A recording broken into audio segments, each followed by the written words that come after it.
오늘 성경 말씀은 마태복음 28장 5절에서 6절입니다. 하나님의 아들이요 우리의 구원자이신 예수 그리스도는 십자가에 달려 죽으셨습니다.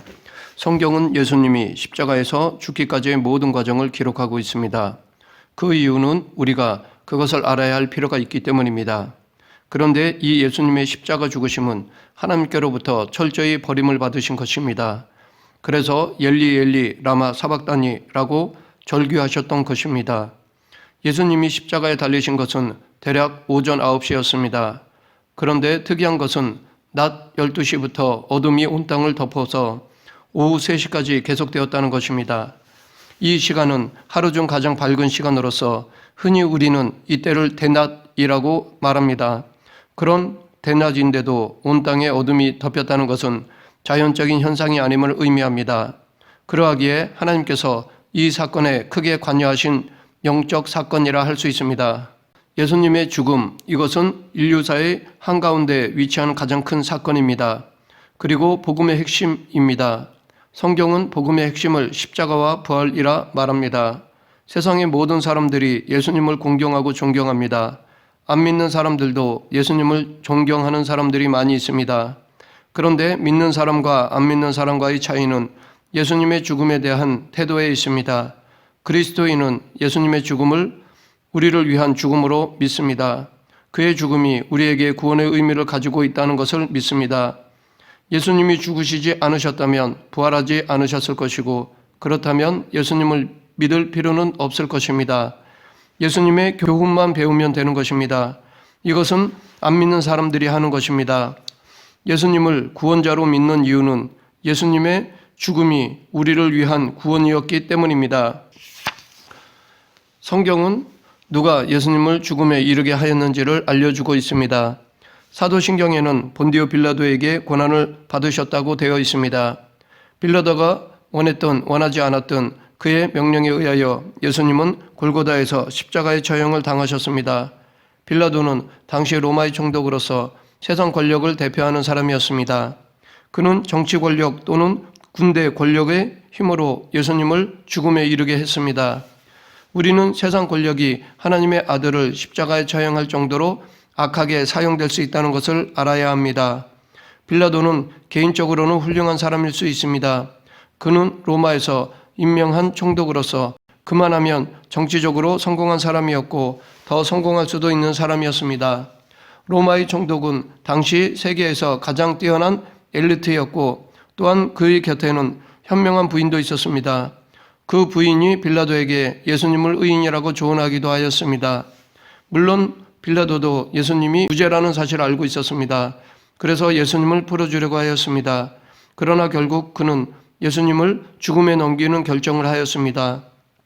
요한복음에는 예수님과 빌라도가 진리에 대하여 대화하는 내용이 기록되어 있습니다. 예수님이 진리에 대하여 증언하러 왔다고 하시자 빌라도는 진리가 무엇이냐라고 물었습니다. 이것은 그가 진리에 관심이 있음을 보여줍니다. 그러나 그는 세상의 권력을 더 추구하였기 때문에 진리이신 예수님을 죽음에 넘기고 말았습니다. 그런데 이런 진리보다 권력을 추구하는 속성이 빌라도에게만 있는 것이 아닙니다. 권력에 연연하면 진리이신 예수님을 죽음에 넘기는 것과 같은 일들을 오늘 우리도 얼마든지 할 수 있습니다. 복음의 진리보다 세상 권력을 더 추구하면 필연적으로 진리이신 예수님을 죽음에 넘기는 것과 같은 죄를 범할 수밖에 없습니다. 빌라도가 예수님을 처형하도록 명령한 것은 맞지만 어쩌면 그는 어쩔 수 없이 그렇게 할 수밖에 없었던 측면도 있다고 봅니다. 그는 예수님을 처형하지 않으려 하였지만 정치적으로 어쩔 수 없다는 판단하에 그렇게 하였습니다. 그로 하여금 그렇게 하도록 만든 사람들은 바로 유대 종교 지도자들이었습니다. 대제사장들과 장로들과 서기관들이었습니다. 이들의 압력에 의하여 빌라도는 예수님을 처형하게 되었습니다. 이들은 종교 지도자들이었습니다. 하나님을 믿고 하나님을 섬기는데 평생을 바치며 사는 사람들이었습니다. 하나님을 섬기는 사람들이 정작 하나님의 아들을 죽음으로 내몰았던 것이었습니다.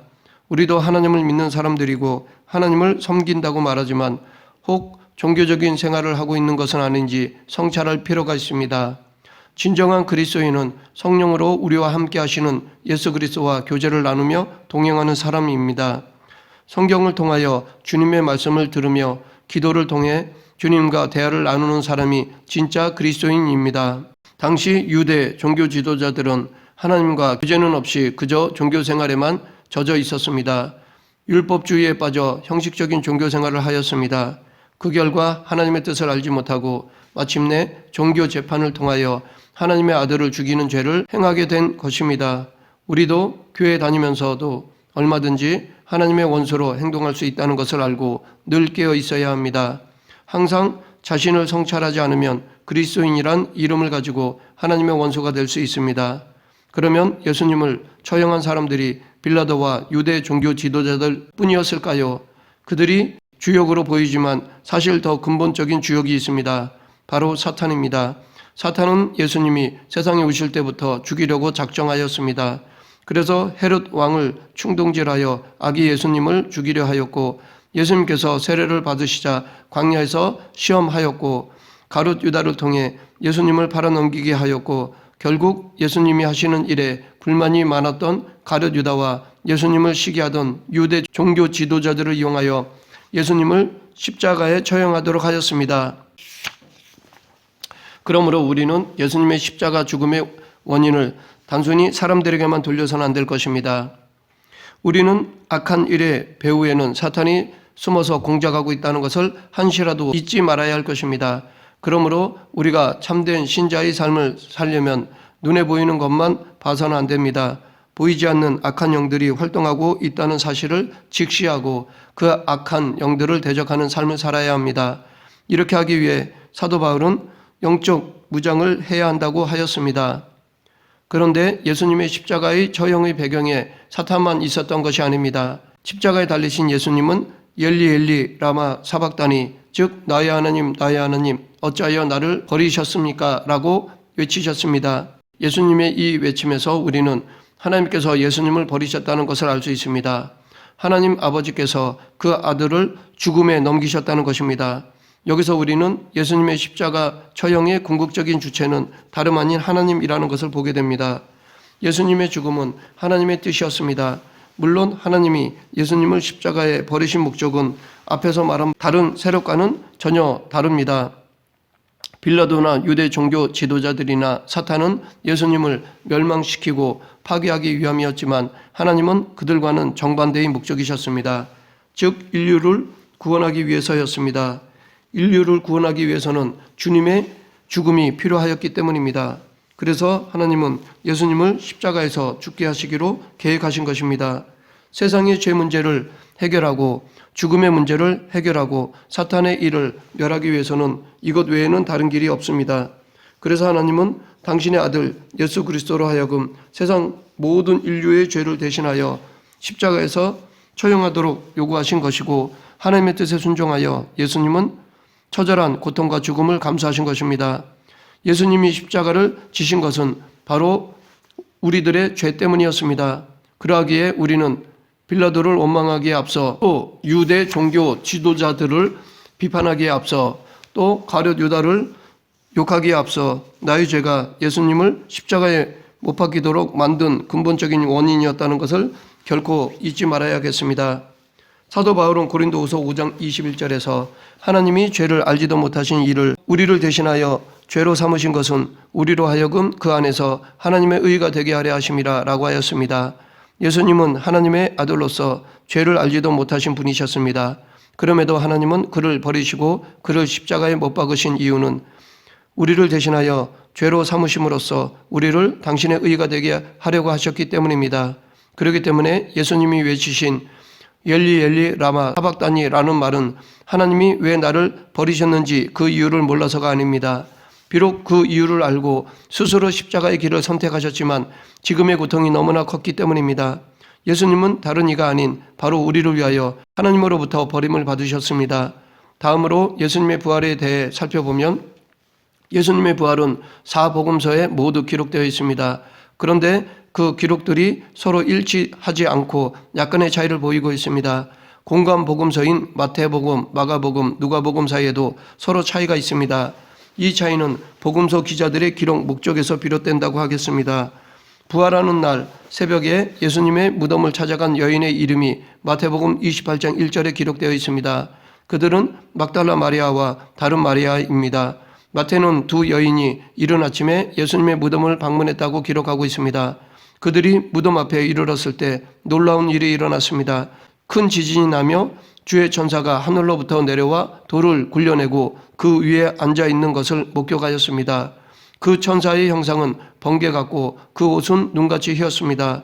무덤 입구를 지키던 경비병들은 그 천사를 보고 무서워하며 떨며 죽은 사람과 같이 되었습니다. 아마 여자들도 그 광경을 보고 똑같은 상태가 되었을 것입니다. 그때 천사가 여자들을 보고 한 말이 바로 오늘 본문 말씀입니다. 천사가 여자들에게 말하여 이르되 너희는 무서워하지 말라. 십자가에 못 박히신 예수를 너희가 찾는 줄 내가 아노라. 그가 여기 계시지 않고 그가 말씀하시던 대로 살아나셨느니라. 와서 그가 누우셨던 것을 보라. 지진과 함께 나타난 무덤 입구를 막고 있던 돌을 굴려낸 천사, 번개 같은 형상의 눈같이 흰 옷을 입은 그 천사는 여자들에게 복음을 전해 주었습니다. 그것은 바로 십자가에 못 박혀 죽으신 예수님이 살아나셨다는 것입니다. 여자들은 무덤 속을 들여다보고 예수님의 시신이 없어졌다는 사실을 확인하였습니다. 이때 천사는 빨리 가서 그의 제자들에게 이르되 그가 죽은 자 가운데서 살아나셨고 너희보다 먼저 갈릴리로 가시나니 거기서 너희가 배우리라 하라 라고 하였습니다. 여자들은 무서움과 동시에 예수님의 부활 소식에 크게 기뻐하며 제자들에게 달려갔습니다. 그렇게 달려가는 도중에 그녀들은 예수님을 만났습니다. 예수님은 그녀들에게 평안하냐라고 말씀하셨습니다. 그러자 여자들은 예수님의 발을 붙잡고 경배하였습니다. 이때 그녀들은 너무 무서워서 부들부들 떨었나 봅니다. 그래서 예수님께서는 무서워하지 말라. 가서 내 형제들에게 갈릴리로 가라 하라. 거기서 나를 보리라 하시니라 라고 말씀하셨습니다. 천사와 마찬가지로 예수님도 여자들에게 다른 형제들에게 알려주고 갈릴리에서 보자고 하셨습니다. 이때 예수님 무덤 입구를 지키던 경비병들은 예루살렘 성으로 달려갔습니다. 그들은 대제사장들을 찾아가 무덤에서 일어난 모든 일을 고하였습니다. 무덤 입구를 막고 있던 문이 열리고 천사가 나타난 것을 목격한 그들은 두려움에 떨면서 꼼짝 못하고 있다가 천사가 사라지고 여자들이 무덤을 떠난 후에야 그 무덤 속에 들어가 보았을 것입니다. 그리고 거기에 예수님의 시신이 없어졌다는 사실을 알게 되고 눈앞이 캄캄해졌을 것입니다. 왜냐하면 로마의 총독에게 배속되어 있던 그들로서는 형벌을 면할 수 없게 되었기 때문입니다. 로마 군대에서는 군인이 자기의 직무를 이행하지 못했을 경우에는 사형을 당하게 되어 있었습니다. 사도행전에 그런 사례가 기록되어 있습니다. 베드로를 감옥에 투옥하였는데 베드로가 천사들의 도움으로 탈옥을 하게 되자 베드로를 지키던 자들이 죽임을 당하였습니다. 빌립보의 간수도 지진이 나서 옥문이 열리자 죄수들이 다 도망한 줄 알고 자결하려고 하였습니다. 로마 군대의 형법이 그러했기 때문에 예수님의 무덤을 지키던 군인들은 크게 당황하지 않을 수 없었을 것입니다. 그래서 그들은 먼저 대제사장들을 찾아갔던 것입니다. 예수님의 무덤을 지키는 일은 그들의 요구에 의해서 된 것이었기 때문입니다. 경비병들로부터 사건의 전말을 전해들은 대제사장들도 크게 놀랐을 것입니다. 그런데 여기서 우리가 하나 생각해 볼 것이 있습니다. 그것은 경비병들이 부활하신 예수님을 보지는 못했을 것이라는 것입니다. 성경에는 경비병들이 지진과 천사는 보았지만 부활하신 예수님을 보지 못했음을 암시하고 있습니다. 여자들도 무덤 입구에서는 부활하신 예수님을 보지 못하였습니다. 부활 소식을 천사들로부터 들었을 뿐이었습니다. 여자들은 제자들에게로 가는 길에서 비로소 예수님을 보았던 것입니다. 경비병들은 부활하신 예수님을 보지는 못하고 다만 지진이 났고 천사가 나타났다는 것, 그래서 무덤 입구를 막고 있던 돌이 굴려졌다는 것, 그리고 예수님의 시신이 없어졌다는 사실만 알았습니다. 그러나 그들은 이 모든 정황을 보아서 예수님이 말씀하신 대로 부활했을 것이라는 것을 의심할 수 없었을 것입니다. 그래서 그들은 이 모든 내용과 자기들의 생각을 대제사장들에게 전해주었을 것입니다. 경비병들로부터 이 모든 일을 전해들은 대제사장들은 이 일이 큰 파장과 자기들에게 손해가 될 것을 염려하였을 것입니다. 예수님이 부활했다는 소문이 온 천지에 퍼질 것을 걱정하게 되었습니다. 만약 그렇게 된다면 그들의 권위는 땅에 떨어지고 그들은 온갖 비난을 당하게 될 뿐 아니라 무엇보다도 예수님을 믿는 제자들의 활동을 막을 수가 없게 될 것입니다. 그래서 그들이 할 일은 장로들과 함께 모여 의논한 후 군인들에게 돈을 많이 주며 거짓 소문을 퍼뜨리는 것이었습니다. 그들은 직접 거짓말을 만들어 군인들에게 가르쳤습니다. 예수님의 제자들이 밤에 와서 도둑질하여 갔다고 말하게 한 것입니다. 그들은 거짓말을 유포함으로써 진실이 알려지는 것을 막으려 하였습니다. 이렇게 할 경우 한 가지 문제가 생기는데 그것은 총독이 군인들을 근무 태만으로 징계하는 것이었습니다. 그렇게 되면 자기들이 만든 거짓말이 더 이상 유포되지 못하게 될 것이고 또 혹시 군인들에 의해 진실이 알려지게 될지도 염려되었습니다. 그래서 대제사장들은 일단 이 군인들을 살려야 했습니다. 그래서 그들은 총독에게 말을 잘 해줌으로써 경비병들이 걱정하지 않아도 되도록 하겠다고 약속하였습니다. 군인들로서는 손해볼 것이 없는 거래였습니다. 차라리 이렇게 말해주는 대제사장들이 고마웠을 것입니다. 그래서 그들은 돈을 받고 대제사장들이 가르친 대로 하였습니다. 이처럼 거짓말의 배후에는 돈이나 이권이 있을 가능성이 많습니다. 악한 자들이 사용하는 가장 흔하고 효과적인 무기가 바로 돈입니다. 돈은 이 세상에 살아가는 데 있어서 없어서는 안 되는 것이지만 또 이처럼 위험한 요소를 가지고 있습니다. 그래서 예수님께서 하나님과 재물을 겸하여 섬길 수 없다고 경고하셨던 것입니다. 마지막으로 이 예수님의 부활에는 어떤 의미가 담겨 있을까요? 먼저 예수님의 부활은 그분이 의인이심을 말해줍니다. 하나님께서 예수님을 부활시키신 것은 예수님의 삶이 의로웠다는 것을 말합니다.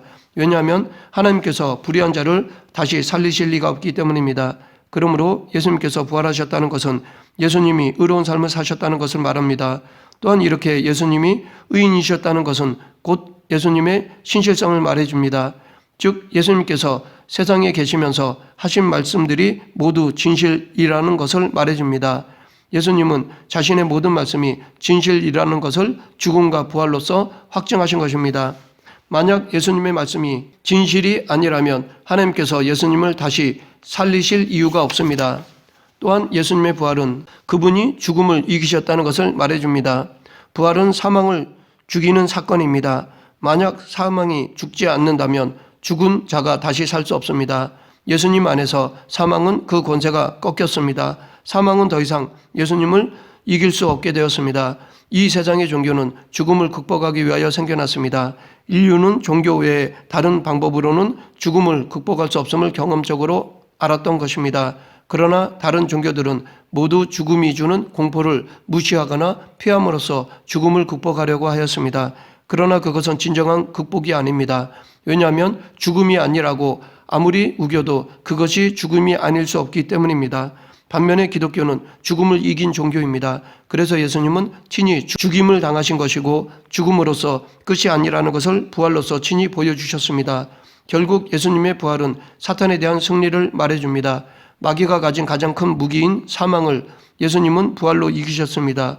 이제 사탄은 죽음이라는 무기가 우리에게는 무력화되고 말았습니다. 사탄이 할 수 있는 것은 단지 우리가 더 이상 예수님의 부활을 믿지 못하도록 하는 것뿐입니다. 그래서 사탄은 우리가 믿음 없이 살다가 죄 가운데 죽어 영원한 멸망에 빠지게 만드는 것입니다. 그러므로 우리는 이 사탄의 유혹에 넘어가지 않도록 깨어 있어야 하는 것입니다. 말씀을 맺겠습니다. 부활하신 예수님은 지금 우리와 함께 하십니다. 그리고 우리는 예수님을 믿음으로 말미암아 육은 죽어도 부활하게 될 것입니다. 우리가 예수님 안에 있는 한 사망과 사탄의 권세는 결코 우리를 지배하지 못합니다. 그러므로 우리 안에 영원한 생명이 있다는 사실을 잊지 말고 이 생명을 주신 하나님과 우리 주 예수 그리스도와 더불어 항상 승리하는 삶을 살아가는 저와 여러분이 되길 간절히 축원합니다. 기도하겠습니다. 생사와 화복을 주관하시는 하나님 아버지, 부활의 소망을 가지고 살아가며 이 세상이 전부가 아님을 믿고 영원한 세계를 바라보며 잠시 힘들고 어려워도 믿음을 지키는 자들이 되게 하여 주시옵소서. 예수님 이름으로 기도드립니다. 아멘.